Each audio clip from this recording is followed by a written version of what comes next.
लानो हानांगोन आसाम सरकार भारत सरकारा जे जोङो दिनै 6टा जनगोष्ठीखौ ट्राइबेल खालामनो थाङोबाबो खुनु प्रकारे नोंथांमोननिसिम मोनसे खौरां लाना फैदों फिन रबिराम नार्जारी सार बिथां इएम मोननो हानाय सोलोंथाइ बिफानाव बिथाङा 6 जनजातिया दा जिहेतु एसटि डिमान्ड खालामबाय थादों एसटि दाबि खालामबाय थादों बेखौ लानानै फिन बिथाङाबो खेंफोरथि होफैनाय बा बिबुंथि होफैनायखौ जोङो खौरांनि गेजेरजों नुनो मोननाय जादों आरो नोंथांमोना बे भिडिअखौ जोबजासिम नायनानै ला अब्लासो बुजिनो हागोन बा हमदांनो हागोन बिथाङा एक्चुअली मा फोरमायदों बा मा बुजायनो थांगासिनो दं माने बिबुंथिखौ खोनासंना लाग्रो नोंथांमोना अब्लासो बुजिनो हागोन इसेबाबो बुजिगोन गोबां नङाबा इसेबाबो बुजिगोन माने मिथिफेरै खोथा नोंथांमोना बे भिडिअनि गेजेरजों मिथिनो हागोन बेनिखायनो भिडिअखौ जोबजासिम नाय आसामाव थानाय मोनद' जे हारिनि मानसिफोर दं बिथांमोननि माहारि आफाद आरो बिथांमोननि हारिनिफ्राय गोबाव समनिफ्रायनो एसटि मर्यादा मोननायनि थाखाय जे सोमावसारबाय थादों बे सोमावसारनाया दिनै गोब्राबनिफ्राय गोब्राब मोनसे महर लानायखौ जों नुनो मोन्दों गोख्रोंनिफ्राय गोख्रोंसिन मोनसे महर लानायखौ जों नुनो मोन्दों गुबुन गुबुन सरकार थांबाय बेफोर सरकारफ्रा गोबां समाव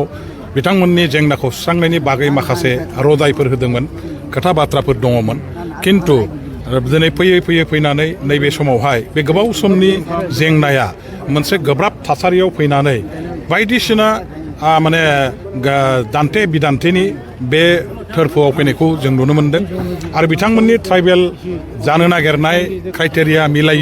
मिलाया संबिधाना बेखौ एलाउ खालामा बेफोरनि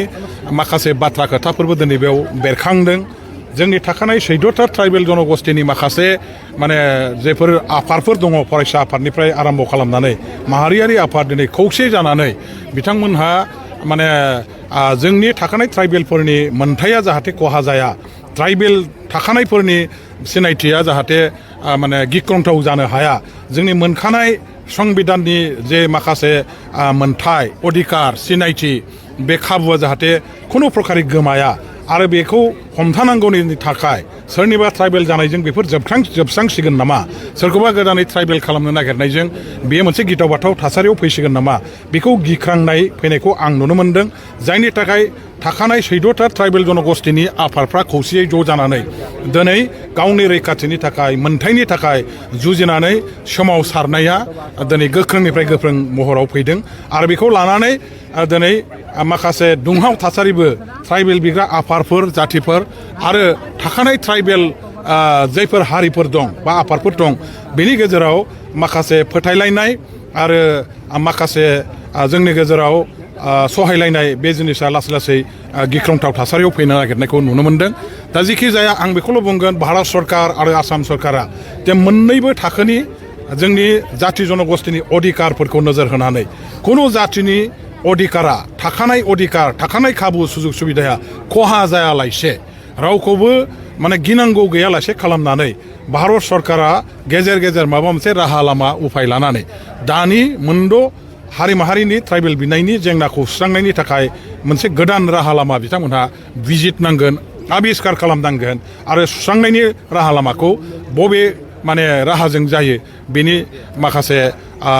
लामाखौ निस्सय लानांगोन आरो फारसेथिं आं बेखौ गोख्रोङै बुंगोन जे ट्राइबेल जायफोर दा दंखायो 14टा जनगोष्ठीनि ट्राइबेलनि बिथांमोननि जे अधिकार बे अधिकारा खुनु प्रकारे जाहाथे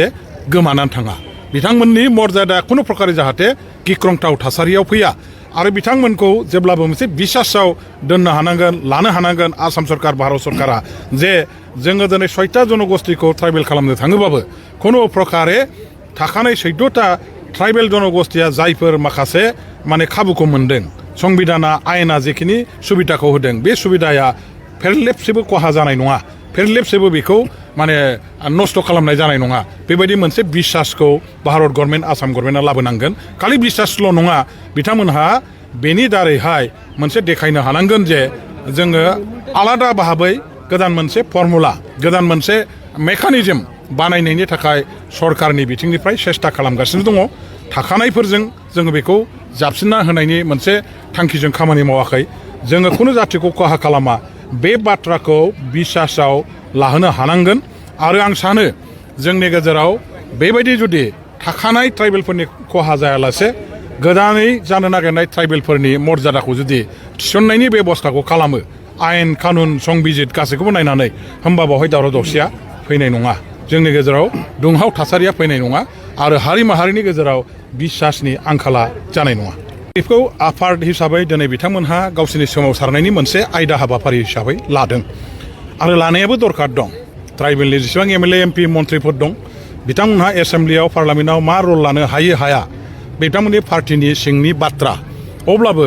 दिनै सोमावसारनायाव जायफोर दैदेनगिरिफ्रा आफादफ्रा बाहागो लानानै दं सोमावसारनायखौ दैदेनगासिनो दं बिथांमोनहा निस्सय ट्राइबेलनि दैदेनगिरिफोरजों आफादफोरजों रायलायनानै बिथांमोनहा मोजाङै बुजायनो हानांगोन बिथांमोननि गिनायनि आसल थांखिया मा बिथांमोनहा माखौ लानानै गोसोआव संखिखांनाय फैदों बेफोर बाथ्रा खोथाफोरखौ गासैबो रोखा रोखायै बुजायनो हानांगोन आरो बेनि थाखाय लोगो हमनानै बयजोंबो सावरायनायनि जे हाबाफारि लादों आगान सुरनो नागिरदों बेयो गाज्रि नङा